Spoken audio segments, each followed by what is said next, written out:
Hello Year 8. Today we're going to start a new topic. So we have finished the last one. We're leaving the chapter revision till later, closer to your exam.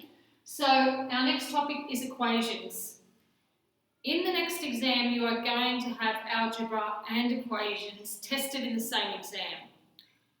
From history, all Year 8s have trouble with it when we test both of those topics in the same exam.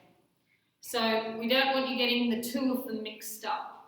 In the last topic, when we did algebra, we were looking at expressions. An expression involves any numbers or mathematical symbols, plus, minus, times, divide, brackets, square roots, cube roots, whatever, but there's no equal sign. So if you look back at all the work we did on the last topic, there wasn't any equal sign in the questions. The only equal signs we did were down the side just to get from one line to another. But we're doing equations now. An equation has an equal sign in it every time. So the word equation starts with EQUA. There's where you spot your equals. It has an equal sign in it. The equals will be in the middle and the left and the right hand sides are either side of the equal sign.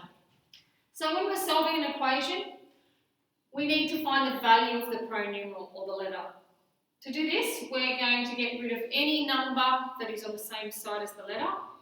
And to do that, we're going to get rid of that number by doing the opposite operation to the other side.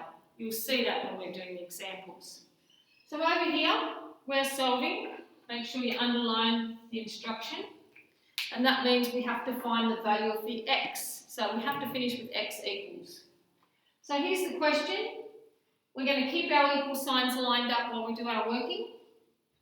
You need to find x. That means we have to get rid of the plus 5 that's with it on the left-hand side. So we're going to move that over to the other side, over to the right-hand side, and we're going to do the opposite of plus 5, which is minus 5. We need to copy the 7 down first because it was there first. We're not moving it out of the way. It goes first. This tags on the end. Then you just work it out on your calculator, and we have x equals 2. The next question, to get the m by itself here, we need to get rid of the minus 9. So we have to do the opposite of minus 9, which is plus 9, over on the other side. Then if you use your calculator, you'll get that answer. The next one, this question says 4t equals minus 6. That means 4 times t. So to get rid of the 4 here, we're getting rid of times 4.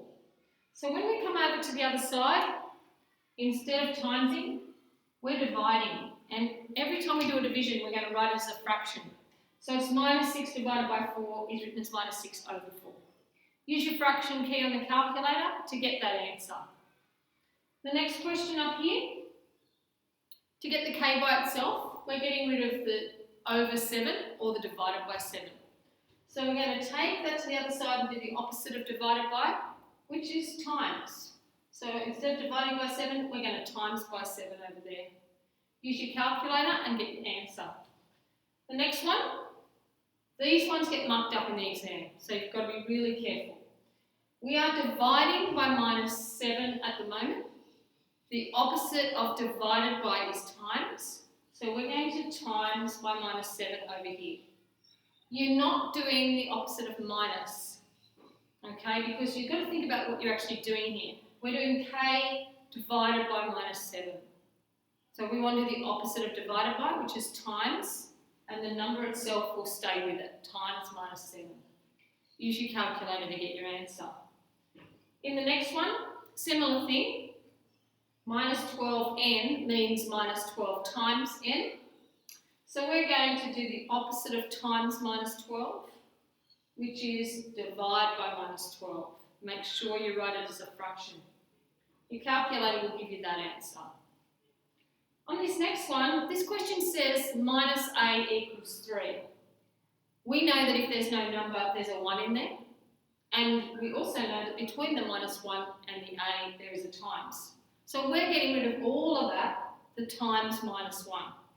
So we're coming over to the other side, and we're going to divide by minus 1. But we write it as a fraction, remember. And your calculator will give you that answer. Alright, so a lot of people think when they see minus a equals 3 that they're finished. They're not. The a has to be completely by itself we can't have anything written in front of it, not even the negative. Okay, so don't think you're finished until that letter is completely on its own. We'll come back in a minute.